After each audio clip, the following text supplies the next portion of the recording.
BRS party అధికారంలో ఉన్న 10 ఏళ్ళు కూడా ఒక్కటి కూడా కొత్త రేషన్ కార్డులు ఇవ్వలేదు. ఇప్పుడు కొత్త రేషన్ కార్డులు ఇవ్వడానికి కాంగ్రెస్ పార్టీ గ్రామ సభలను పెడుతుంది. అట్లా ఇందిరమ్మ ఇళ్లకు సంబంధించి స్థలాలకి అర్హులైన వాళ్ళకి ఇవ్వాలని ఇవన్నిట్లో కూడా గ్రామ సభల్లో వస్తున్నాయి. సో వాటి గురించి చెప్పాలంటే ఏం చెప్తారు? ఒక పచ్చి అబద్ధం మేడం. రేషన్ కార్డులో 6,50,000 మందికి 6,50,000 కార్డ్స్ ఇచ్చినాం. 6,50,000 కార్డ్స్ ఇచ్చినాం. కొత్త ఇచ్చినాం. 6,50,000 కార్డు నేను రికార్డ్. నేను ఒకవేళ ఇది తప్పు అని అంటే నేను నా యొక్క ఎమ్మెల్యే పదవికి రాజీనామా చేస్తా. నేను చెప్పింది తప్పని మీరు నిరూపిస్తే. 1. 2, 6,47,000 కానీ 50,000 కానీ 6,50,000 సుమారుగా ఇచ్చిన వాళ్ళలో 20 లక్షల మంది బెనిఫిట్, అందులో కుటుంబ సభ్యులుగా ఉన్న వాళ్ళకి అదనంగా రేషన్ ఒక్కొక్కరికి 6 కిలోల చొప్పున కూడా ఇచ్చింది కేసీఆర్ ప్రభుత్వం.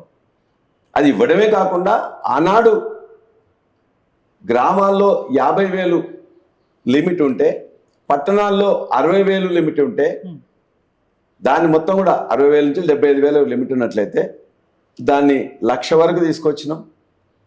ఇంతకుముందు 70,000 1,50,000 వరకు, అంటే ఆర్థిక అదైతే లిమిట్ ఉంటుందో అంతకంటే తక్కువ ఉన్నట్లయితే ఎక్కువ మంది కవర్ కావట్లేదు అని చెప్పేసి లిమిట్ పెంచి 6.5 లక్షల కుటుంబాలకు ఇచ్చినాం. 20 లక్షల మందికి ఉపయోగపడేటట్టు ఇచ్చినాం. వాళ్ళందరికీ దేశంలో ఎవరికి అనే విధంగా ఒక్కొక్కరికి 6 కిలోలు రేషన్ ఇచ్చినాం. ఇది వాస్తవం. ఏ రికార్డు చూసినా మీరు పోయి తెలుసుకోండి. ఇచ్చినమా లేదా నీకు ఆ ఫిగర్స్ కూడా మీకు అందిస్తా. కాబట్టి పదే పచ్చబద్దాలు మాట్లాడుతున్నారు. మేమే చెప్తున్నాం. గంగుల కమలాకర్ గారు మొన్న ఇప్పుడు శాసనసభ్యునిగా మాజీ మంత్రిగా చెప్పిండు, ఇగో మేము ఇన్ని ఇచ్చినాం అని చెప్పేసి కూడా అసెంబ్లీ సాక్షిగా చెప్పినాం. మేము ఇచ్చిన తప్పైతే ఆనాడే నువ్వు చెప్పనుంటే బయటకు వచ్చి మస్తు మాట్లాడుతున్నారు. ఇప్పుడున్న మంత్రులు వాళ్ళందరూ కూడా ఒక్క రేషన్ కార్డు అంటే జనరల్ పొలిటికల్ స్టేట్మెంట్ ఇస్తున్నారు. ఇవాళ ఏ అధికారాన్ని మీరు అడగండి. 6,50,000 కార్డ్స్ ఇచ్చి 20 లక్షల మందికి ఉపయోగపడే రేషన్ ఇచ్చి ఒక్కొక్కరికి 6 కిలోలు ఇచ్చిన తర్వాత ఇలా ఇదే మొత్తం కూడా గోబెల్స్ ప్రచారం చేస్తున్నాం, ఇవ్వలేదు అంటున్నారు. అదే ఇందిరమ్మ ఇళ్ల గురించి ఎన్ని అప్లికేషన్లు వచ్చినాయి తెలుసా మేడం? 80 లక్షలు. 80 లక్షల అప్లికేషన్లు వచ్చినాయి. మేము 2,70,000 కట్టించినాం డబుల్ బెడ్రూమ్స్.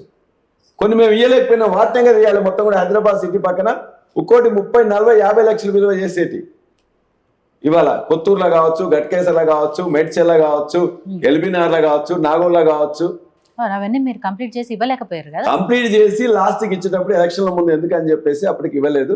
వాళ్ళు ఇప్పుడు వచ్చేసి మూసి దగ్గర ఇంకో దగ్గర మొత్తం నిరాశ రైతుందని చెప్పేసి వాళ్ళందరికి ఇస్తుంది. ఎవరు కట్టినారు అవన్నీ? మేము ఊళ్ళలో కట్టి ఇవ్వలేకపోతే వాటికి పింక్ రంగు ఉంటుందని చెప్పేసి ఇప్పుడు మొత్తం కూడా 3 రంగులు వేసి ఇస్తున్నారు. మేము కట్టినాం. వాళ్ళు ఇటు వరకు ఒక్క ఇటుక పెట్టబెట్టలే, ఒక్క బెనిఫిషరీకి ఇవ్వలే. వాళ్ళు నిన్న పెట్టిండ్రు. ఏం చేసిండ్రు? గ్రామ సభ పెట్టిండ్రు. వాళ్ళు మొత్తం కూడా చదివిండ్రు.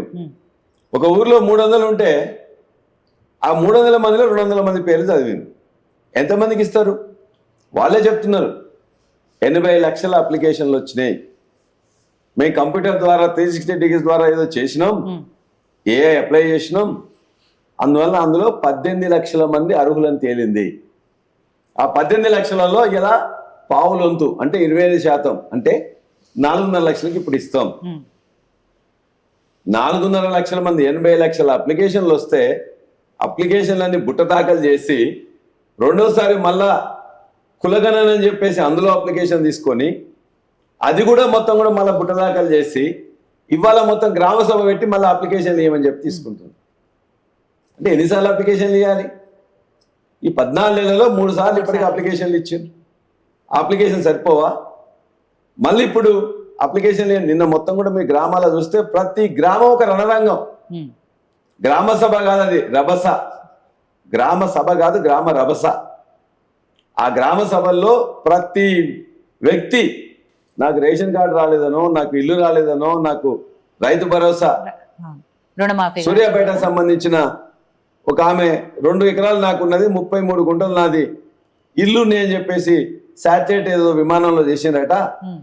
నాది మీరు ఇప్పుడు రండయ్యా 2 ఎకరాల్లో నేను ఇవాళ కూడా నాటు వేసినానని చెప్పాను. ఆమె గోడు పట్టించుకునే నాదులు లేడు. అనేక మంది మహిళలు ఒక్కరు కాదు 2కి పింఛన్ ఇస్తామని చెప్పారు. ఆ 2కి ఇచ్చేది 2,000 కాదు 4,000 ఇస్తామని చెప్పారు. వాళ్ళందరి ఘోష చూస్తే ఒక్కొక్కరు ఎంత ఏడుపులు.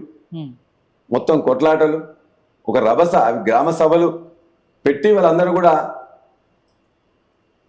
మనం అంటాం కదా షాట తౌడు పోసి కుక్కల ముందు పెట్టినట్టు ఇవాళ మొత్తం కూడా ఆ విధంగా చేసింది పరిస్థితి. ఇవాళ ప్రజలందరినీ కూడా ఇష్టం వచ్చినట్టు మొత్తం ఆడుకుంటున్నారు. ఇచ్చిన అప్లికేషన్ పక్కన పడేసి కొత్త అప్లికేషన్ ఇవ్వమని చెప్పి 80 లక్షల అప్లికేషన్లు వస్తే దాన్ని 4 లక్షలకు కుదించి అది కూడా మేము తర్వాత ఇస్తామని చెప్పి అందులో కూడా ఇచ్చిన వాళ్ళందరూ కూడా కాంగ్రెస్ పార్టీ నాయకులు, కార్యకర్తలు, కాంగ్రెస్ పార్టీ ఎమ్మెల్యే అభ్యర్థులకు కూడా వాళ్ళ యొక్క ఎమ్మెల్యే అభ్యర్థిగా ఉన్న ఎమ్మెల్యేలకు ఉన్న వాళ్ళ కుటుంబ సభ్యులకు కూడా రేషన్ కార్డులు, అదేవిధంగా ఇందిరమ్మ ఇల్లు ఎవరికి ఇవ్వాలి? వాళ్ళ ఏమీ లేని వాళ్ళకు ఇవ్వాలని చెప్పేసి అన్నారు. ఎమ్మెల్యే కుటుంబ సభ్యులకు కూడా ఇవాళ రేషన్ కార్డులు ఇచ్చే దుస్థితి వచ్చిందంటే కాంగ్రెస్ పార్టీ వాళ్ళు చెప్తారు కాంగ్రెస్ పార్టీ నాయకులకే ఇస్తాం, మేము కాంగ్రెస్ పార్టీ నాయకులకు, కార్యకర్తలకు ఇట్లా అని చెప్పేసి మేము మా యొక్క పార్టీ కార్యకర్తలకు ఇవ్వాలనుకుంటే తెలంగాణ ఇట్లా ఉండైపోయేది.